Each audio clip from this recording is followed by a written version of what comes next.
Hello and welcome back to Static Drip. You're in the middle of our first case file, the Lucid Plague. If you're new, this is a serialized story. I've linked the full playlist in the dossier below so you can start from episode 1. It's the best way to get the full picture. Accessing case file. Designation: the Lucid Plague. The violent incident at the diner has broken the town's denial, proving to the public that the threat is real. Dr. Thorne is about to get the call he's been waiting for. The CDC has analyzed the samples, and they have a name for the monster. From the Journal of Dr. Aris Thorne.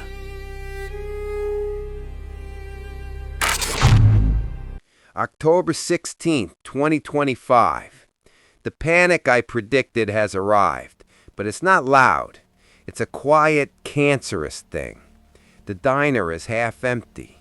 People who have known each other their whole lives now cross the street to avoid one another. A cough in the grocery store causes everyone to flinch. Every neighbor is a potential carrier. Every glass of water is a potential trigger.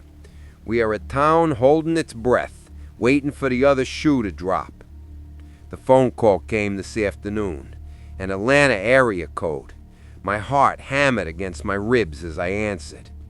The voice on the other end was calm, professional, and held the unmistakable cadence of a career epidemiologist. Dr. Alistair Finch, Special Pathogens Branch, CDC. He didn't waste time on pleasantries. Dr. Thorne, he began, his voice crisp. We've completed the preliminary sequencing on the samples you sent. I'm going to be frank, what we're seeing is remarkable. I held my breath. The pathogen is a member of the Lyssavirus genus. Genetically, its closest relative is the Rabies virus. However, the mutations are extensive. We're seeing a novel protein structure that seems to aggressively target the limbic system while bypassing key areas of the prefrontal cortex. I scribbled notes, my hand shaking. So it is rabies. It's in the family, Finch corrected, a hint of academic caution in his voice. But it doesn't behave like any rabies strain on record.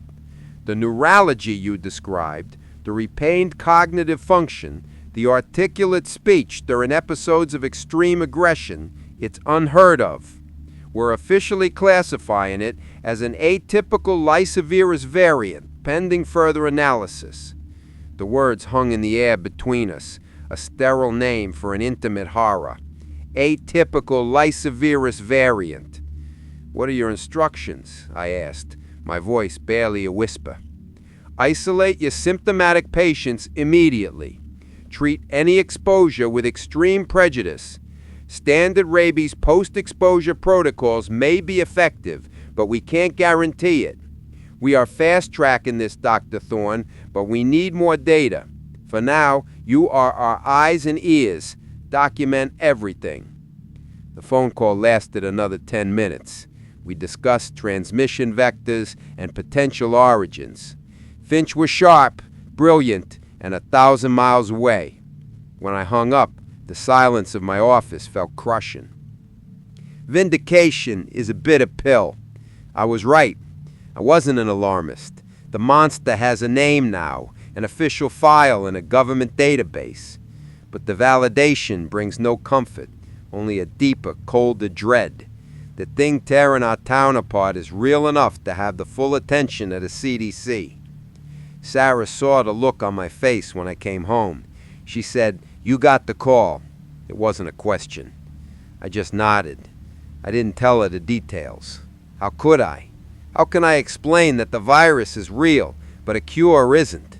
How can I explain that I feel like a man who correctly identified the species of dragon that is burning his village to the ground? They're calling it an atypical Lyssavirus variant, a sterile scientific label.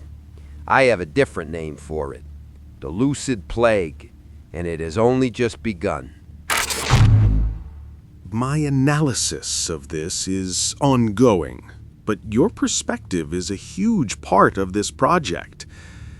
The best way for you to log your reaction is to hit the like button. It's a simple, binary piece of data for me, but it's incredibly useful.